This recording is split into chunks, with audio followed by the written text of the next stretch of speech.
What's up, everybody?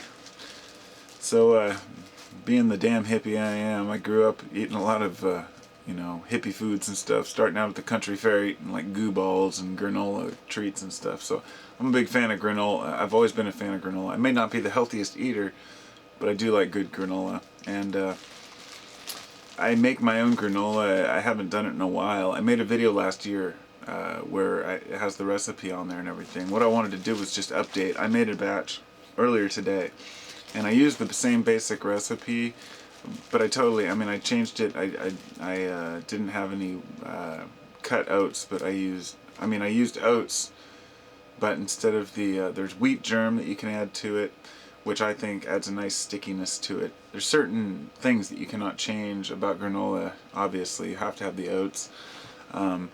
But the thing that I've learned about making it is don't be afraid of it. You can experiment any way you want. You can change the consistency. You can add less or more sugar. You can add less or more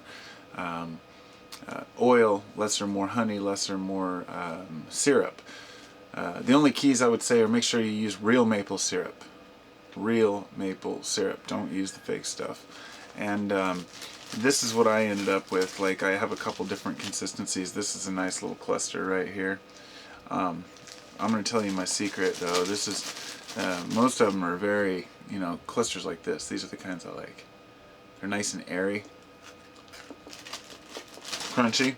You can eat them on the go or with cereal, and they don't hurt your teeth. They're perfectly toasted, and it's so good. So here's the secret, and this is why I wanted to make this video. A lot of people out there like to make granola, but it's hard to get kids to eat it. If you want to get your kids to eat granola, this is what I did with this batch. I did a lot of cashews and stuff, but I didn't have any sunflower seeds.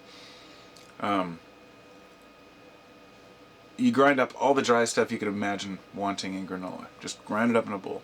And then you take like a half a cup of olive oil, half a cup of brown sugar, half a cup of or 3/4 cup of honey. I use a full cup of maple syrup, vanilla, whatever you're going to put in it, cinnamon. Mix all that up, you heat it up, then you pour it on, you mix it up, then you bake it.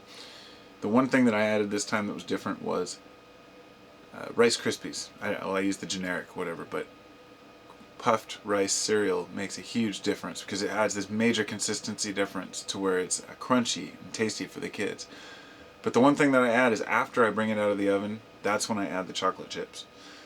That's the thing I do that makes it, I think, so tasty, is because after I've baked it and I've turned it a lot while it's baking to make sure all of it's consistent, pull it out and wait till it's getting almost cool, then pour the chips in, mix it around, then put it in Pyrex dishes, pack it down kind of flat, put it in the fridge, and just don't touch it. It'll form those chunks.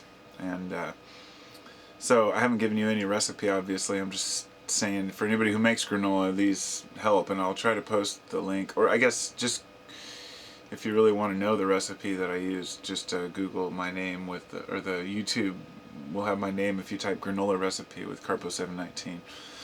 I think it's the first one. Granola is easy to make and it's super healthy, and I really enjoy making it because it's like you put that love into your food. And once I start harvesting wild berries, then you're putting your wild berries in your own, really get a taste for something you created. So, good luck. Peace.